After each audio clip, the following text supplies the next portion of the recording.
It's just a logistical thing to do with the chat. Something has changed in the way their programming is on that site, that for some reason it doesn't work well with my computer. So when I'm watching that chat, it blinks on and off. It gets black lines at the top at the bottom of the chat.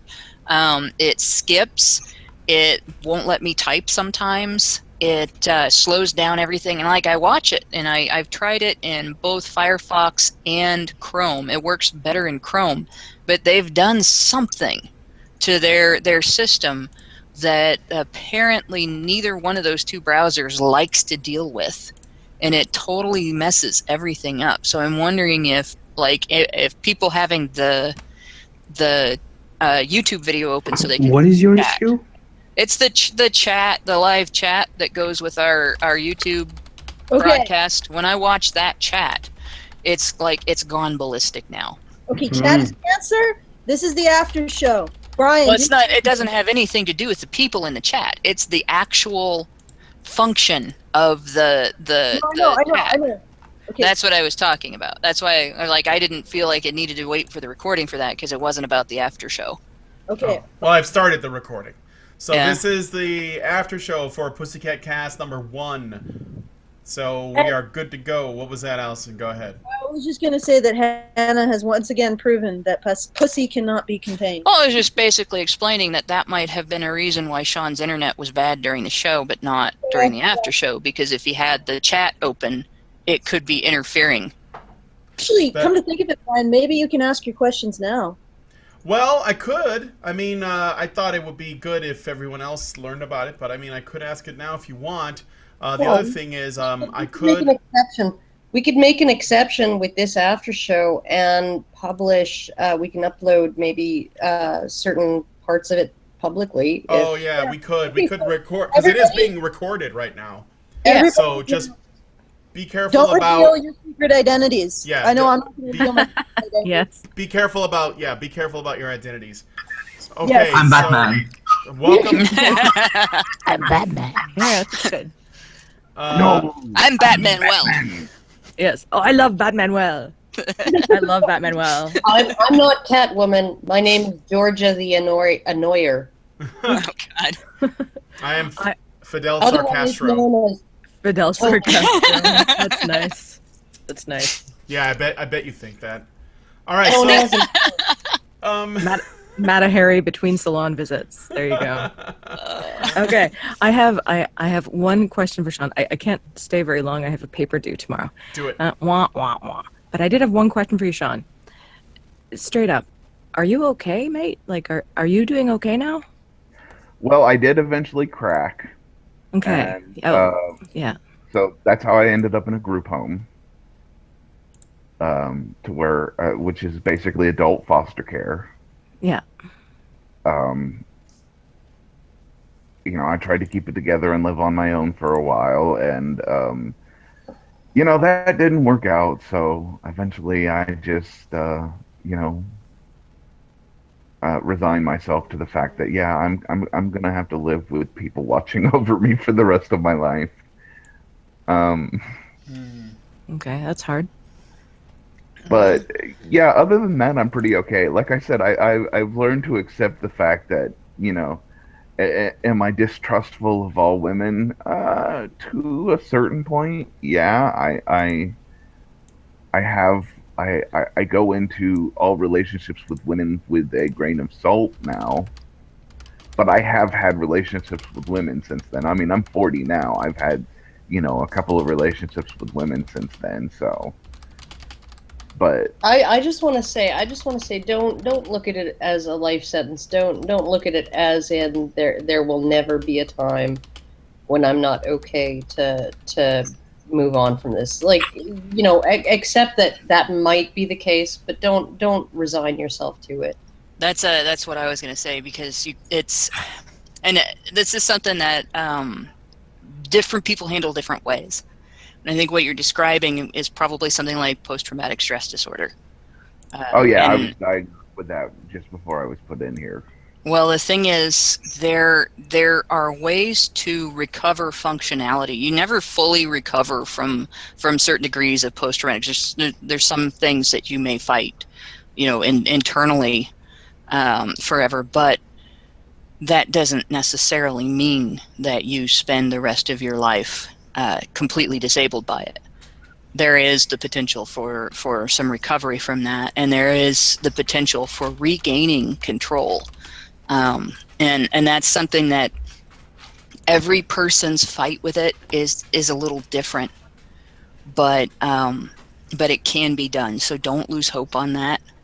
And I would actually recommend, if you can, looking into, there are support groups for PTSD, and there are it doesn't just have to be soldiers with PTSD. It can be crime victims with PTSD and disaster victims with PTSD, and there are people who go through all kinds of things that manage to at least get back the ability to do the things they want to do in their life.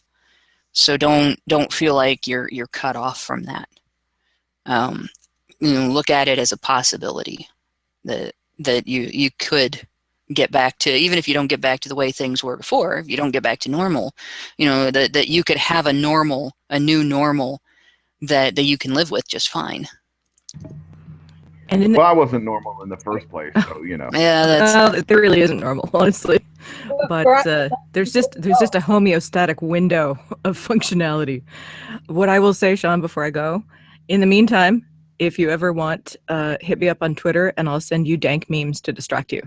Because I have some really dank memes that will make you laugh and distract you. Because sometimes I will do that. Sometimes that's the best you can do in the moment. All right, thank you. Before you go, Yeah. how did you enjoy your first full panel? My first full. I think it is. Isn't it? got mobbed by women.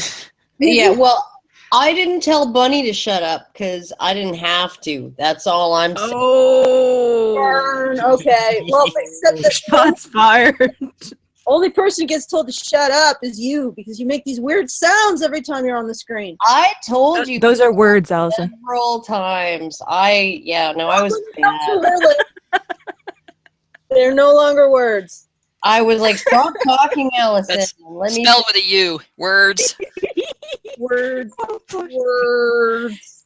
And on that Words. note, I'm off to classify weasels. So yeah, straight up. Weasels? All right, well, Yeah. But that's a badgers are a member of the weasel family. yeah. That sounds like it needs to be explained further. Oh, no, We it's don't have time for exactly that what it right sounds now. like. Yeah, no, it's Are you exactly what it sounds actual like. weasels, animal weasels? Yeah, go. Mustelidae. If you has pictures, I want them. It's Mustelidae. I just have to do all the members of the Mustelidae. So anyway, Are there one any time. are there any polecats in there, Don't- or is this Don't not a forget the polecat honey thing? badger. Yes, there are polecats and honey badgers. Okay, there you go. And weasels and let's see, there's ermine, No pussycat. meeks, Ermine. and civets. I think are in there somewhere. Civets, Okay. fishers. I think are related. Wolverines. Oh God, no! Save it for the paper, bunny. Save it for the paper. Go, Okay, bunny. go! Get out. Good night. Good night. Bye. Good night. Get the fuck out, Bunny. I love you. So Oh, she missed that last part. she God missed it. damn it. That's it. That's the last impression she got. Yeah, no, now she hates me forever. So Never now, coming back. moving How come on. you don't care about making bad impressions on me? Allison, turn off your Because- camera. Because you need me, Allison. There's like a shroud of darkness looking in here. Okay. It's okay. All right. So, Shawn, again, I guess we're gonna go ahead and keep talking to you. What let me ask you and about this woman. Do you know much about? How do I ask this? Did you know much about what kind of upbringing she had that would essentially make her this sadistic? Like, did she ever confide in you and tell you about how, what kind of life she had as a child? Do you know anything about that? Oh yes, she sat down and shared her hopes and dreams with me. No, I mean, I had a little bit of a background from her. I mean, but not much. She didn't really confide in me too much. Yeah. All I know is that she was very sadistic and very, very manipulative, and had a mean right hook. Well, I mean, you knew her. You were with her for about a year. What was it about her that made you say, "I think I want to live with this woman"? Or did you guys not? Do you guys? Was there some other arrangement that I'm not aware of?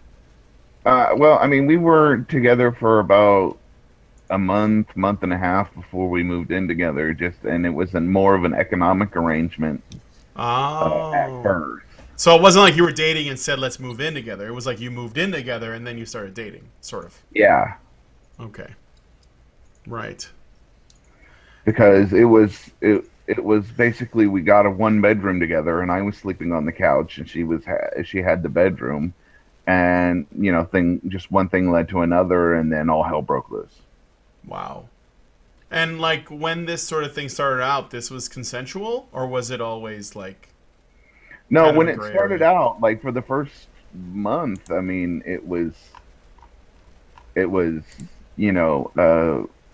we were living together, and we were dating. It was great, but then it was just like I woke up and I was sleeping next to Linda Blair. Yeah. Wow. Okay. And I was gonna say, was there any point there was something else that came up because you were saying that she had threatened to call the cops on you as a way of getting you, I'm assuming, to have sex with her, right? Uh, was there any point where she actually did call the cops on you for anything, Uh, or actually used them against you? no, Florida. This was in Florida, and Florida state law back at that time was uh, very, very specific. The one that has the bruises, the other one goes to jail. Oh, I see. So, did you ever, did you ever hit her back, or did you just sort of take it? No, I was raised never to raise my hand to a woman, so I Right. just took it. Okay. And when she did this, was it always with weapons, or did she use her hands? Did she Oh scratch no, you? Things like she that. beat the hell out of me with her hands too. Like I said, she had a wicked right cross. Mm-hmm. She would punch me and slap me and just kick me. You know, Yeah. she'd uh, she'd get me to the point of erection and then kick me directly in the balls. Jesus. Oh fuck. Jesus. Uh. Hmm. I wanted to ask something else. This. Yeah, that kick in the balls statement generally does off track every man's mind. Yeah. No, for sure. It's horrible enough it off tracks everybody's mind. That's Yeah. just Yeah. So. No. Like okay, as a mother of boys, right? You kind of have to be of a mindset that that the tenderest parts of your boy's body are on the outside of it. It's not like his lungs or his stomach that are like all nicely encased in this cage of protection. No, they're like out there and vulnerable, and it's like so any kind of uh intentional attack on that area of the body is just like it just seems absolutely obscene to me. it's more angering to hear about somebody doing that than it is most other forms of what they would call simple assault, where you just hit somebody or something like that, because that particular area is so vulnerable. Even if it's not somebody that's close to me, that still pisses me off. Oh well, then you'll love this one. She took a knife and cut along the top. I still have the scar right along the top of my yang. Oh, Wow. jeez. What did she? Jeez. Okay. Okay. Just I just gotta ask this. Did she have? And maybe this is something you can ask yourself too. I don't know. But in her case, did she have a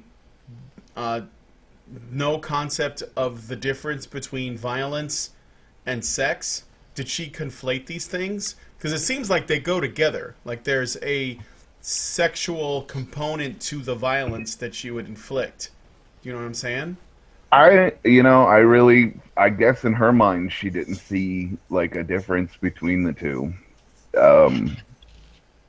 because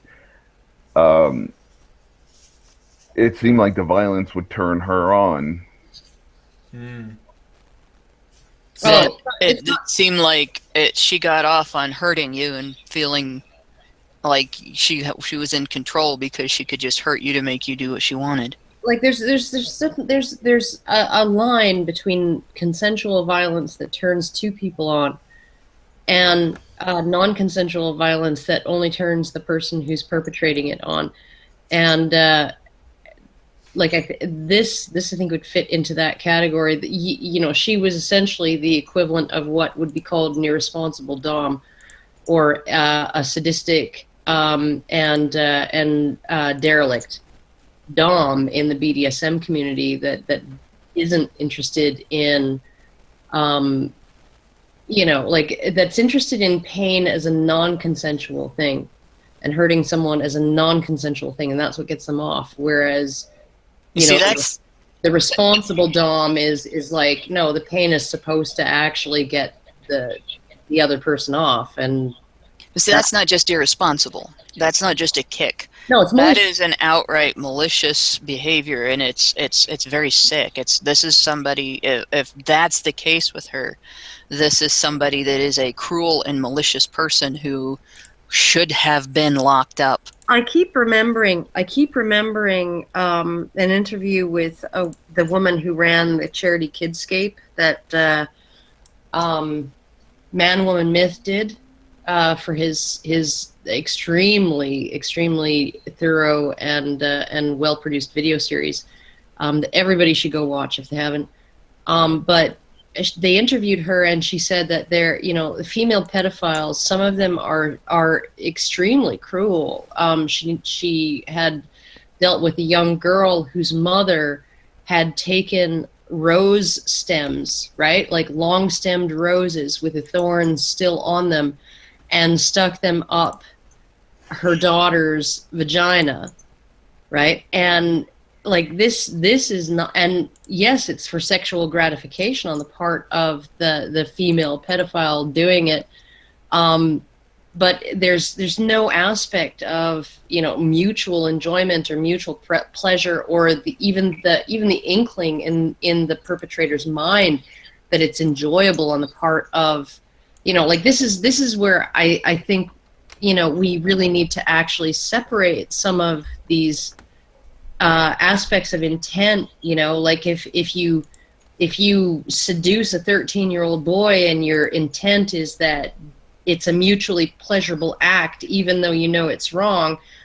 that's as different from this kind of thing that I'm talking about, this sort of sexual sadism where your entire aim and your sexual gratification is sourced within the victim's suffering and the victim's pain, right? Yeah, the two are very different problems. They're very, and it's essentially like second degree and first degree murder, right? Well, and it's also, if you're looking at the potential for rehabilitation, the rehabilitation for somebody who does not intend to do harm, but is failing to control impulses that are damaging, that's going to be a completely different type of rehabilitation.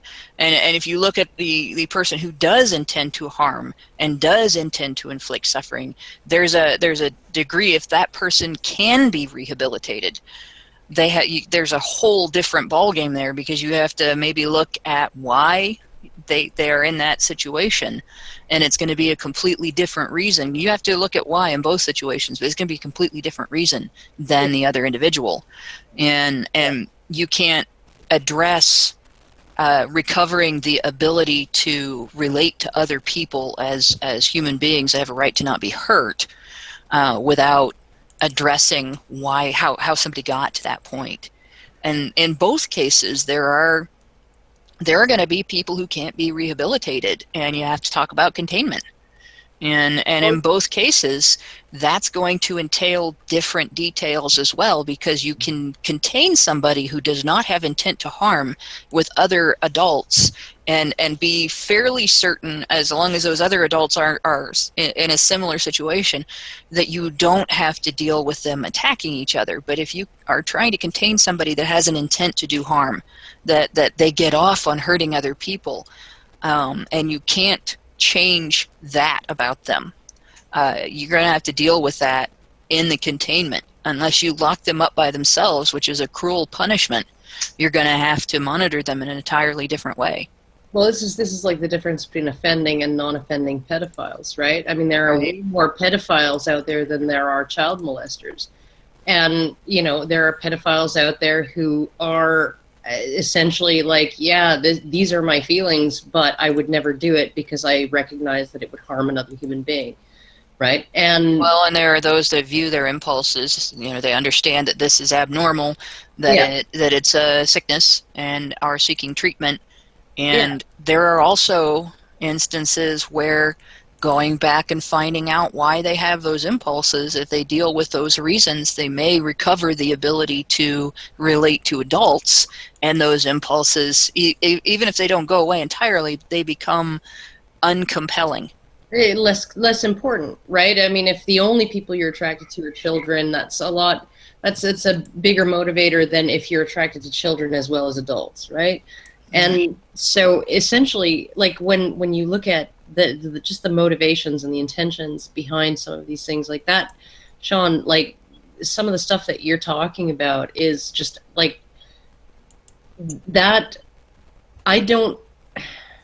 She's still out there, right? Well, I kept track of her for a little while, and then I lost track of her, and then the last thing I heard, which I can't substantiate, is that she ran into somebody that she shouldn't have messed with, and he blew her away. Well, That's entirely possible. That's entirely possible.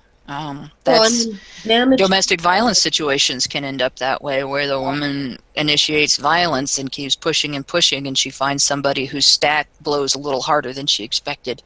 Well, I mean, and damaged people like that, fucked up people like that, tend to find each other, right? Yeah, and they seek out other damaged people. In fact, this particular type of perpetration, where they sort of create a codependency like this, they will seek out people who have been victimized before.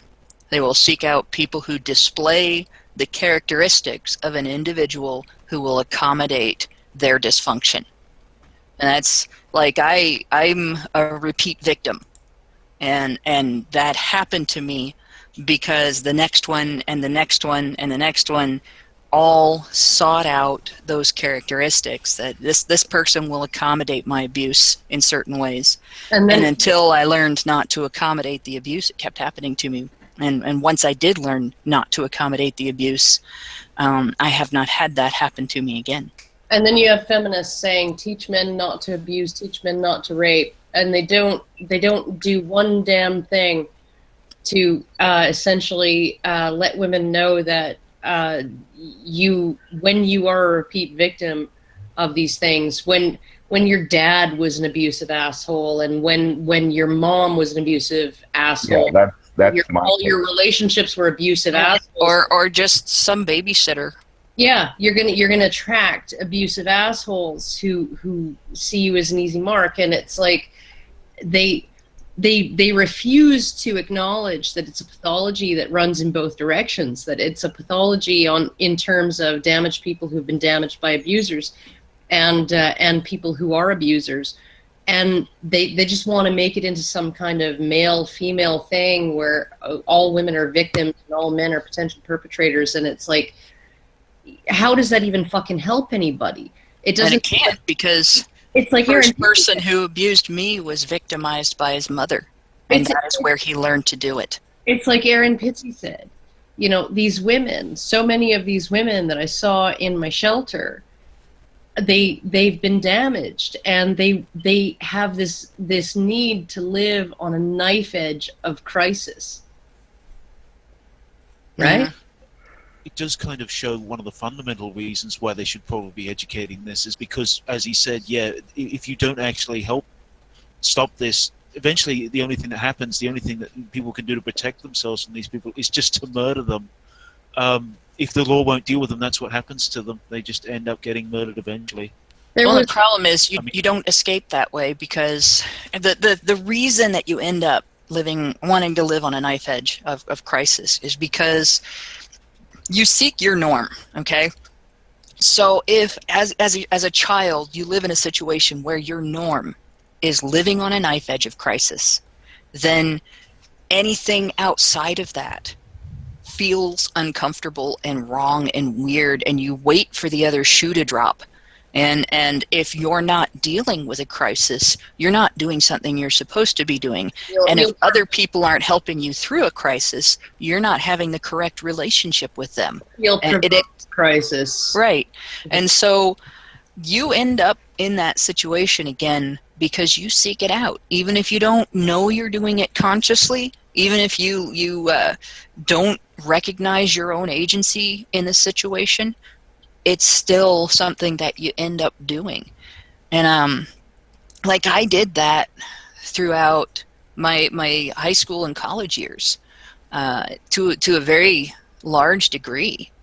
And I created all kinds of problems for my friends and family. And I didn't even realize that I was the one creating the problems. I was the victim of all of these problems, so they couldn't be my fault, right? But they were, because I was seeking out situations that, or staying in situations when I discovered that there were situations I shouldn't be in. Like when I found out my friends were selling drugs and carrying guns, and I didn't stop hanging out with them. And this is something that is a common thing with abuse victims, especially if it occurred during their childhood, and even more especially if it was somebody close to them. That we learn to treat that as the norm, and when you don't have that sort of circumstance, the vague encompassing circumstance of living on a knife edge or dealing with adversity or having an us against them mentality. If it's a sexual abuse thing, a lot of times the abuser teaches you that your relationship is secret and special and other people won't understand it, and they'll hurt you guys for having it, and you have to lie. And you can't even tell the other people that you're very close to about it. And that causes a lot of not only wallowing in that type of experience and situation, but actively seeking to conceal the fact that you're doing it from other people. And while at the same time, you're creating these crises and then asking other people to pull you out of them. Well, see, in my situation, I was raped as a child twice. Once by a gay man who my mother had left me with to babysit me, which when I told her, she helped cover it up because it was the 80s and he would have been killed the minute he made it to Gen Pop. And she was a lesbian and part of the gay community. How old were you at that time? I was 10. 10 years old, okay. And then when I was 12, 2 years later, my grandfather raped me. And Jesus. my mother covered that one up as well because, well, it's family. You can't send family to prison. And then my mother was also a habitual abuser of me because her father abused her, so that's the only way she knew how to discipline was to go over the fucking top. That's what I was trying to get at too, was the cycle. I wanted to see if there was a cycle, and it looks like that's it. Yeah. And it's none of it is your fault. It's not a thing that you can say, well, these things happen to me and they've created this dysfunction that I'm aware of and I will not let it, it's one of those things that you have to have help getting over. I mean, or at least, at the very least, you have to have something come along and create the epiphany, hey, I'm part of the perpetuation of this. as an adult, I don't avoid these situations because they're my norm. Yeah. Oh, And also earlier on. I'm sorry, you go. well, the gay thing, that kind of hit home because one of the things that happened to me caused me later, I was very curious about why, that it happened, and I began looking into lesbian rape, and I found a documentary called She Stole My Voice, which nobody should watch the actual documentary without being prepared to see. It's badly played out, but so it's campy, but if you've actually been through it, it's not.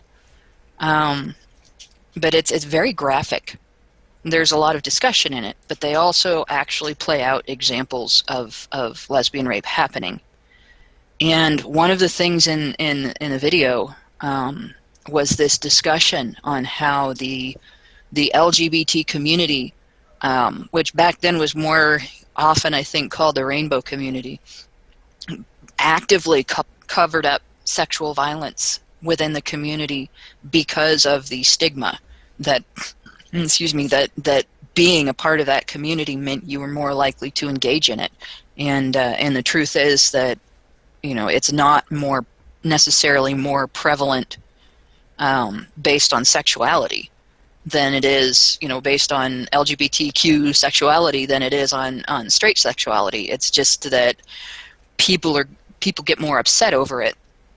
They're more willing to consider same-sex perpetrator a monster, particularly if that perpetrator is a man. Now, they don't seem to recognize that when the perpetrator is a woman. And all of a sudden, it's mentorship. And they treat it that way when men are the victims, and they treat it that way when women are the victims, or girls or boys. And I think that's one of the big things. It gets covered up. Regardless, it gets covered up by other people in the community, regardless of gender. Well, like I said, I grew up in Florida in the 80s, and I mean, this guy would have had a life expectancy of making it to Gen Pop because the officers would have told the other guys what he was coming in for, and all the officers would have all of a sudden taken a massive at the same time smoke break, and by the time they got back, that dude would have been dead. That still happens. A perpetrator of child molestation in the prison system, that still happens. They have to be like the perpetrators themselves, the convicts themselves, have to be very vigilant, and they have to develop a toughness, or they are not going to live. And it's men that are subjected to that, because female pedophiles, whether they victimize boys or girls, all too often they are just seen as mentors instead. And some of them are like the woman that abused you. A lot of them are that cruel.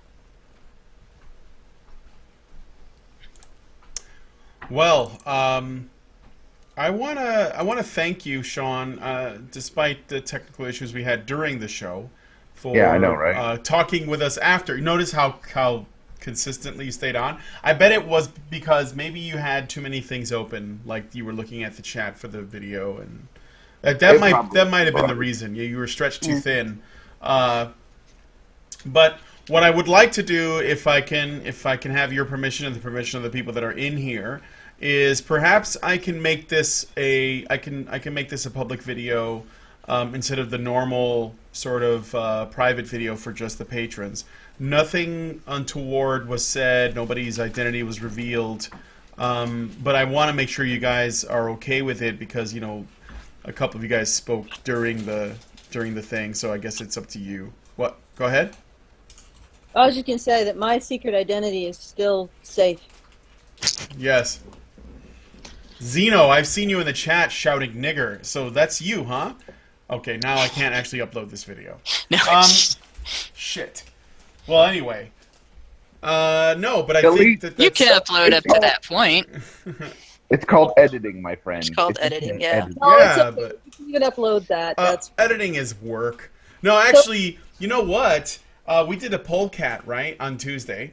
And on the pollcat, we were talking about the feminists and social justice warriors that were looking to boycott the film. I forget the name of it, but it's the new M. Night Shyamalan movie that just came Split. out. Split, thank you. Split, yeah. Yeah. And in it, Mike was making a point about retards, and he actually used the word retard to do it.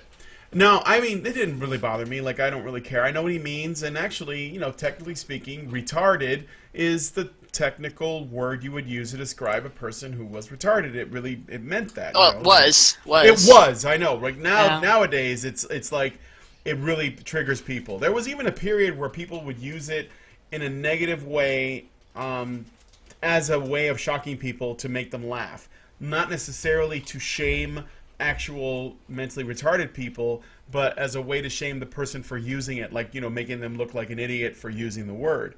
As an example, there was the film Tropic Thunder, which everyone knows, where, you know, there's this long, drawn-out talk about, yeah, you never go full retard, and that's actually turned into a meme and everything else. And we even made a joke. It's also what? It's also true. People get uncomfortable if we show someone who actually looks like someone with a mental retardation on film. They're like quirky sort of superheroes, sort of. Yes, they don't want to. Non-retarded. They don't want to go full retard because it doesn't. No. Yeah, it doesn't work as well. It's not as charming. And they're wondering. I think people have a little bit of guilt. Like, should I like this because, you know, this is actually pretty bad or whatever. They're confused about how to look at it. So, but the reason why I'm saying this is that despite the fact that I used the N-word nigger on stream, when we did that show and Mike said the word retard, a guy messaged me who I'm friends with on Facebook, and he got into it with me because even though I didn't even say the word retard, because I didn't call Mike on it and stop him right there, despite the fact that this guy is, you know, he likes our show and he's not happy with feminism and PC culture. He thinks that we've gone too far the other way because it's like we're intentionally going out of our way to use language that's, you know, abusive or whatever. And I was like, we got into this big thing about it because I'm like, you know, when Mike said it, he was just being descriptive. He wasn't actually trying to attack anyone because he wasn't attacking anyone. He wasn't saying, you know, this person who actually is a retarded person is a retard. He was just saying, you know, he was talking about it in the context of filmmaking primarily. Well, there's another problem there. Like, people seem to think that American political correctness has reached every little nook and cranny on Earth. Right. Mike's not from America. You know, it might not be uncommon in the UK to use the word retard to describe somebody who is intellectually disabled. It might not even be used as an insult. Oh, you're a retard, which is what it was here. And the reason they say intellectually disabled here, like they've folded all of mental retardation, developmentally delayed, developmentally disabled, all of that's been folded into intellectually disabled and encompasses the entire spectrum of undeveloped, underdeveloped, and correctly developed brains that lead to the lack of cognitive function that goes along with what we would think of as retarded. And that's been done because the term retarded and retard and so on here has become a what's the term for words that you use to make somebody feel bad about themselves? Pejorative, yes. It's become a pejorative. And it's become associated with stupidity, which isn't necessarily the same thing. And, you know, before that, there were classifications that were used that were medical classifications that today are used as insults. Moron, imbecile, idiot. Cretin, all of those. Those were all classifications of varying degrees of intellectual disability. And there was a time when people were very, I guess, very uncompassionate towards people with intellectual disabilities. And we have a lot more compassion, a lot more understanding as a society today, where it was more, your family might be very compassionate toward you, but the overall community were a bunch of dicks. And it's people haven't realized that, like, the evolution of our attitude towards that here in the United States may not have been the same as other countries, because care for those disabilities evolved differently here than it did in other places, starting in, I guess, the 50s. And that was actually, like, I know that whole story. I'm not going to say that whole story on the recording because of the association and the fact that people take pot shots at us, and I don't want people taking pot shots at innocent groups. But I will just say that the specific efforts of the people that began that evolution changed the outlook here in the United States towards people with intellectual disabilities in a way that did not necessarily happen so fast in other countries. So when somebody gets pissed off like that, I always wonder if they're an American getting pissed off at somebody like Mike, who is not an American, if they're realizing that there is not just a language barrier, but a medical evolution barrier, an evolution of medical care and an evolution of social attitudes barrier that they don't recognize. It's also one of the simplest ones for the English versus American one is the use of the word fag. In Britain, it's just a slang word for cigarettes or sausages. Yeah. But it's definitely a word that will get you a screeching earful. If you go to, say, California, it's forbidden. Oh, jeez.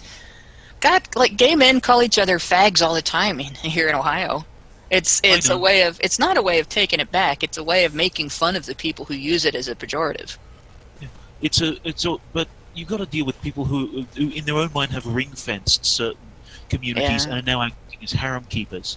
They can say it, but you can't say it because I'm protecting them now. Okay, can I just ask a question? Because Hannah, I think, would know the answer to this. As far as I can tell, the use of the term old fag is a term of respect. Yes.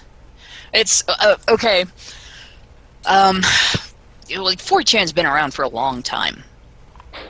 And one of sort of a status thing on 4chan is being able to type in triangles to make a triforce so that the top triangle actually appears in the middle, or I'm sorry, I got that backwards. The bottom triangle actually appears in the middle, and they don't all line up, align left. And you're known to be an old fag if you've been around long enough to have seen it explained how to do that, or you looked up how to do that, so you're smart enough to figure it out for yourself, and you can triforce properly. It's basically saying that you've either been on 4chan for a long time, or you're smart enough to look like you have. Okay, Brian, if you're not going to... Yeah, no, but what I was going to say is I find that interesting that fag has essentially been evolving online to a term of respect. Yeah, well, and it's like, everybody's a fag on 4chan, though. Yeah, like, to the degree that if they want to call somebody gay, they have to call them gay fags. As opposed to old fags, new fags, and just anything that they're going to describe you as you can put fag after it.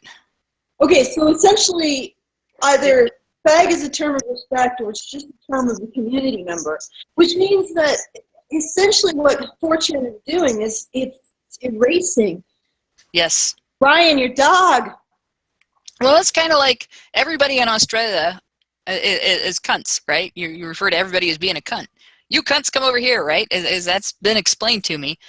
Well, 4chan fag is 4chan for cunt. Yeah, and that's the thing. Okay. Why would you want to interfere with that evolution if essentially what 4chan and... Well, there's a real simple answer to that. The power of being able to beat somebody over the head with shame is so important that they don't want something eliminated that they can use to do that with. Yeah, that does seem really interesting. Also, it does sort of it just kind of also reveals the people beating other people over the head with the shame really haven't caught up. They're really behind. Yeah. And are really knowledge free on this stuff, and are probably beating people over the head to cover up the fact that they don't know what they're doing. Yeah. It's not just that. It's also addictive. Because Well, it is a control thing, and people they can get addicted to that. It's power. And it's their norm. That's like I've talked about the abuse norm. This is their norm. They've made themselves so wrapped up in that it's going to be uncomfortable for them to try to live without it. They don't have another way of relating to other people and establishing a pecking order other than to shame each other into place and be shamed into place. Yes. The progressive stack is the only normal they know. All right. But just to hammer home this point, Australia is destigmatizing the use of cunt. Pole is destigmatizing the use of fag. And well, hang on. I don't think cunt ever had exactly the same stigma in Australia that it had in the United States because we're uptight little bitches. Okay, yeah, it's a weird thing about United States. I just want to get to my point. Okay, just want to get to my point. All right, so let's just look at the poll's use of fag. They're destigmatizing the use of fag, which makes it less useful as a term of shaming. And what's interesting is that the so-called progressive left, or the social justice warriors, oppose that process, and they oppose that process, and then they turn around and use the term against gay men they don't like, because they want to retain its power so they can use it instead of just delegitimizing or just getting rid of the stigma entirely, and then it's no longer a usable weapon against any gay man. Well, it's not just that. They want the power to shame you and call you anti-gay if you use it. They want the power of shaming you. It's not just about them shaming apostates. They want to shame people who don't fall into line. Oh yeah, the power of exclusion is really important. Who don't want to maintain the use of the word fag as a weapon. The people who want to essentially take the bullets out of that gun. Or even the people who, there are people who are anti-gay. I hate the term homophobic because I don't think it's based on fear, and phobic doesn't mean hate. But there are people who have beliefs that include the idea that it is a sin or a crime or unnatural or whatever, that there's a wrong committed when people are gay, that it's a choice or a lifestyle, and they're reveling in dirt or whatever. There are people with that belief. That's their business. As long as they don't go beating people up for it or denying them equal opportunity, denying them the ability to be out in public, denying them the ability to go get jobs and stuff like that because of they have to face violence and stuff. Them having that opinion, that's their business. And the degree of control, that authoritarian social micromanagement that the left is accustomed to. Theirs is in, if we're going to say we're accepting, we cannot have anybody with an opinion that does not match. That's their personal brand of authoritarian social micromanagement, where their excuse for it may be that the right's particular brand of authoritarian social micromanagement is that you cannot have physical deviance from what we consider to be the norm. So if the right says we of the right consider heterosexuality to be the norm, then they will do the same thing to the left. They will shame the left in the same way over accepting homosexuality. And sort of those two brands of authoritarian social micromanagement have clashed to a degree that the rest of us in the middle are feeling the effects of both. That's where you get people in our chat going, all sex has to be heterosexual, and you get other people in the chat going, you can never criticize homosexuality, and both of them are wrong.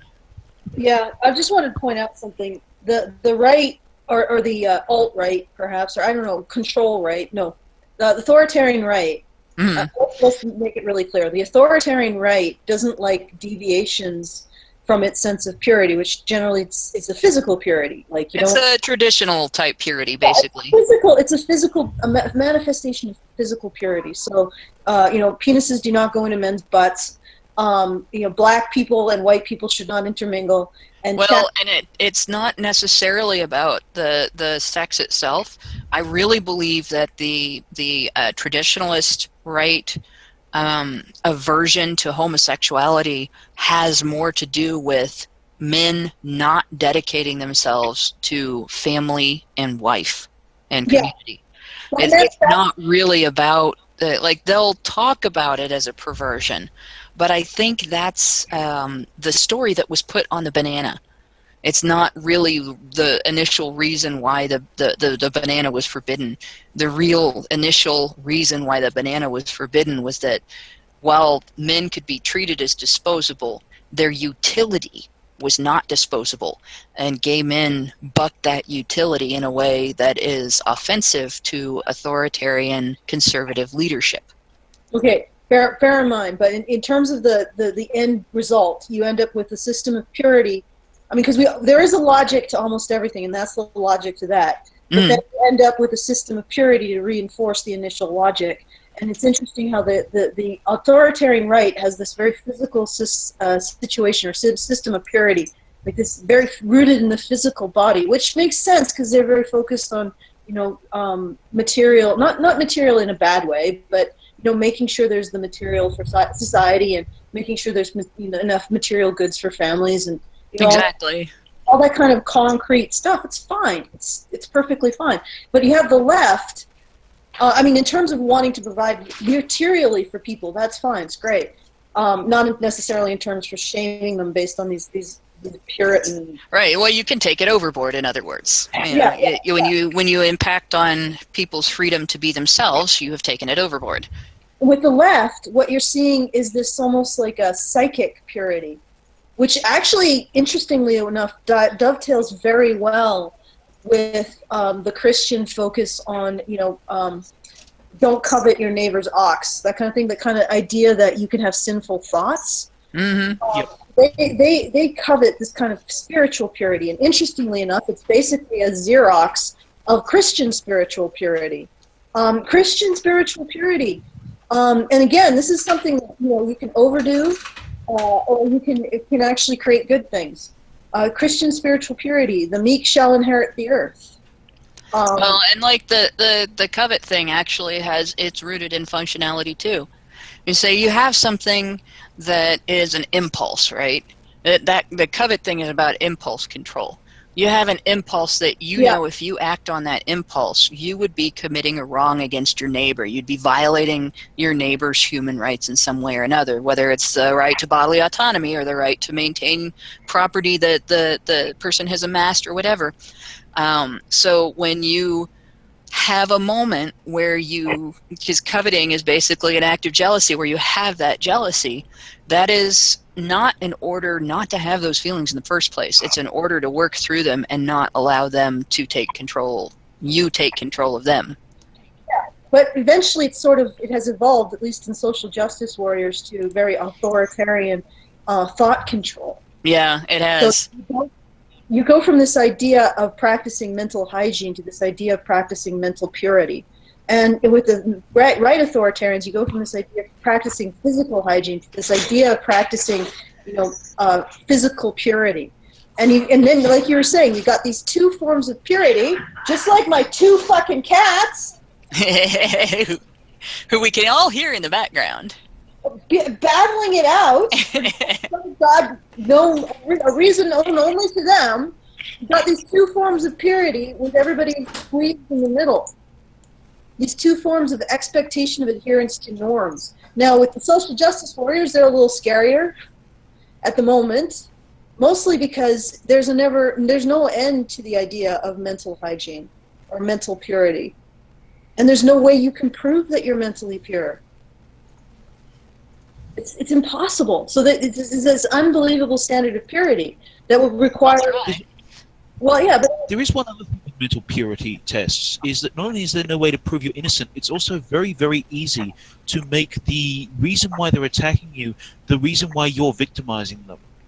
Yep. to try and explain, if you're considered mentally impure for coveting someone else's wife, that doesn't become we're persecuting you for thought crime. It's you think women are equivalent to cows, and you're even more mentally impure, despite the fact that people screaming at you are the people who made that association. Which means that not only is it endlessly fueling, but the very act of condemnation fuels the next act of condemnation. It's an endless chain you create for yourself. It's an endless cycle. People create for themselves. Because it's all based on their own mental gymnastics. They just hop through the same hoops that create more hoops for themselves. This is something, if you've ever seen it, it's a video by Christopher Hitchens, where he goes through the Ten Commandments, and he did this himself. He turned a crime that was specifically only applied to men, the covet thing, and condemned the writers of it because it was misogynistic. So this is something that you as a man, if they applied to you, you could be murdered for a thought crime, and this is them victimizing women. So this is the sort of process they go through, is that they... Yeah. Well, you can twist anything like that, and the thing about thought crime is you really can't prove that you didn't do it. Think about back to the McCarthy era. If you don't name other communists, that's proof that you're a communist. Well, if you were not a communist, you wouldn't know anybody to name. And the other one is the Salem witch trials. Well, I know that this person is casting a spell on her head to hurt me because look, there's these pinpricks on my hand. Don't look at my other hand. Although I will say that the person who ultimately ended the Salem witch trials has to go in history as one of history's great unsung heroes. The guy who put an end to it. Yeah. Hawthorne? He was probably the last... The witch trials? He was the guy... He was the last person who was killed. You know how they had the process where they put a board on you and put weights on it? Every time they asked Giles, what's his... Yeah. And he kept asking for more weight. Yeah, I wrote about him in respect to the Cosby situation. He was brilliant. Yep. I mean, that's someone who was being killed in one of the most agonizing ways possible and still refused to buck it. No, in fact, he asked for more weight because it would shorten the process so that he wouldn't suffer for as long. Yeah. Okay, guys. But, yeah. Brandon is suffering silently.